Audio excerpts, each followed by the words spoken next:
मगर हमारे देश के प्रधानमंत्री सर, वतन अजीज के वजीर आजम, मैं बड़ी जिम्मेदारी के साथ कह रहा हूं कि मैं अपने बचपने में जब हिस्ट्री पढ़ता था तो मैंने एक स्टैचू की फोटो देखी थी, प्रीस्ट किंग ऑफ मोहनजोदारो।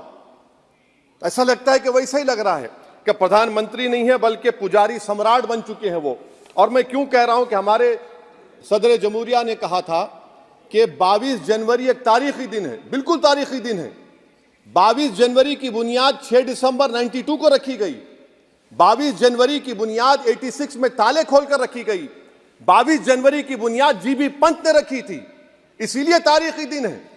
और तारीखी दिन इसलिए भी है कि सर इसी ऐवान में 16 दिसंबर 1992 को हमने एक रेजोल्यूशन पास किया था।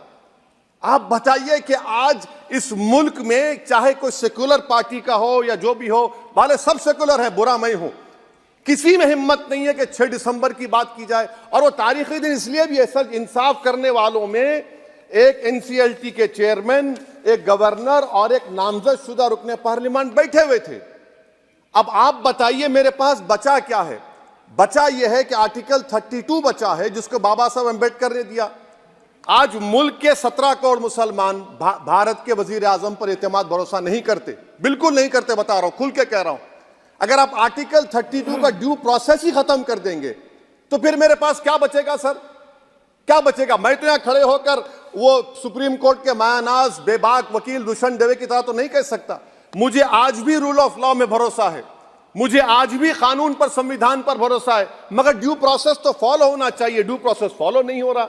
एक तारीखी दिन 22 जनवरी था, एक तारीखी दिन 31 जनवरी था। सर रात के अंधेरे में अपील किए बगैर आप आरे लेकर रास्ता खोल देते हैं। क्या पैगाम दे रहे हैं सर? 600 साल की मेहरौली की मस्जिद को बगैर को नोटिस दिए आपने डिमोलिश कर दिया। मैं जिम्मेदारी के साथ कह रहा हूं कि भारत के प्रधानमंत्री और उनकी सरकार भारत के मुसलमानों से उनकी शनाख्त को छीनना चाहते हैं।